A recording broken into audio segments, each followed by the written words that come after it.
Hi, the Mudbrooker here. The Virginia State Legislature recently passed a personhood law. Personhood laws state that from the moment of conception, a fertilized egg and all subsequent stages of gestation are by law considered people, with all the rights and privileges such status conveys.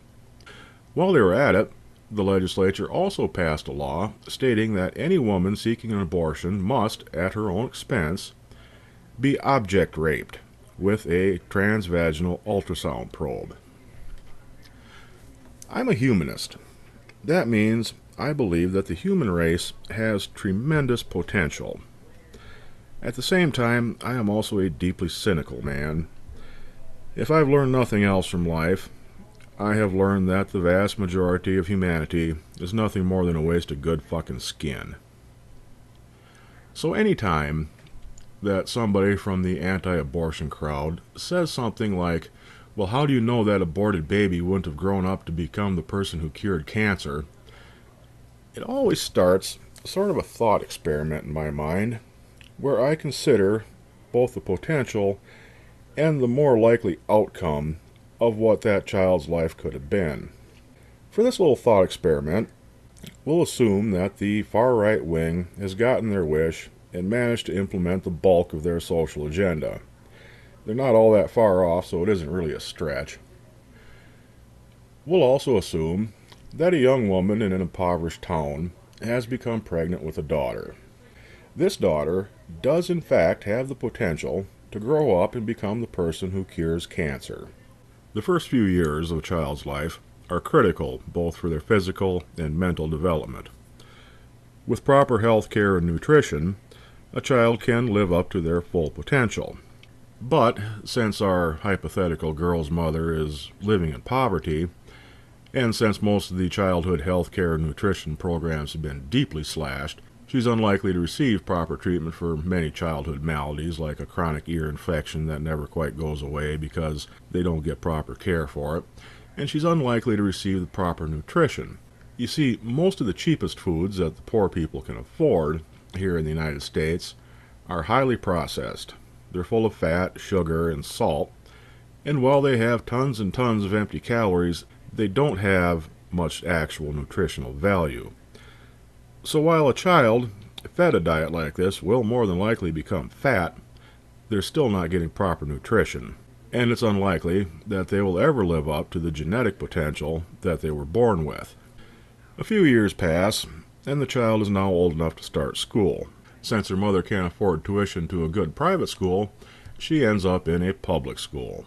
By now, the public schools would have been completely overrun by fundamentalist right-wing Christians who insist that their version of things be taught.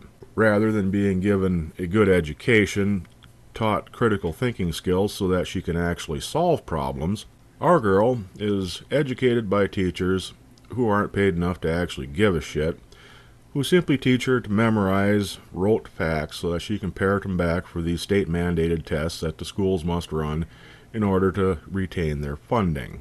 Science classes consist of being told that evolution is a left-wing conspiracy taught by people who hate God and hate America, and the only real explanation for our presence here is that God created us. History would consist of a carefully rewritten curriculum showing that America is the greatest Christian nation in the history of the world.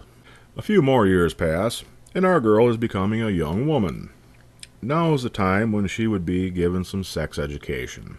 Rather than be given proper sex education, where she's taught what's happening to her body, what to expect next, taught about birth control, prevention of STDs, and how to decide whether or not she's actually ready for sex, she is taught that once a month she will undergo a filthy and disgusting process called menstruation. She's also taught that boys will want to have sex with her, but only a depraved little slut would actually allow them to do so. Shortly after this, our young woman would begin high school.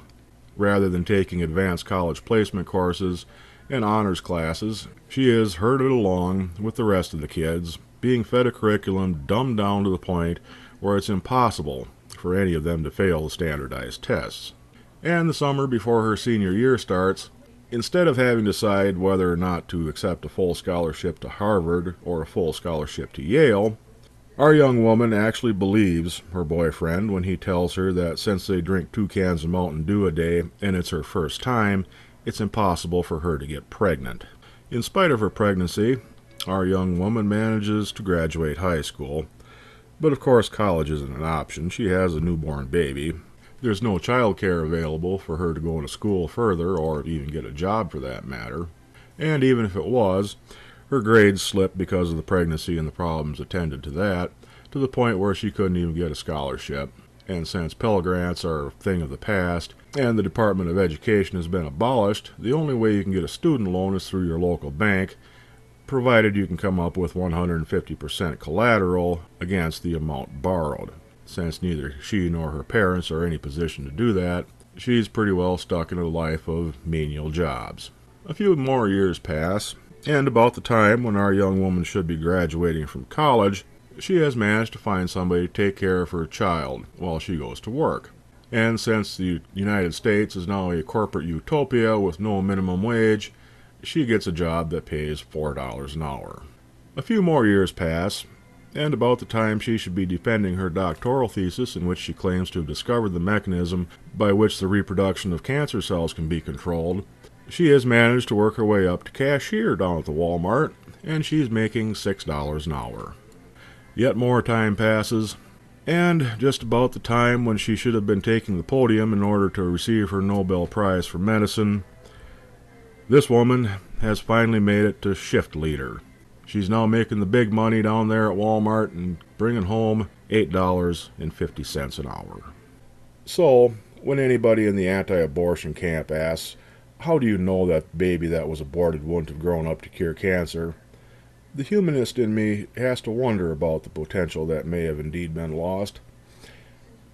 However, the cynic in me knows better and can't help but ask, how many people who could have cured cancer were destroyed after they were born by the policies which you work so hard to implement?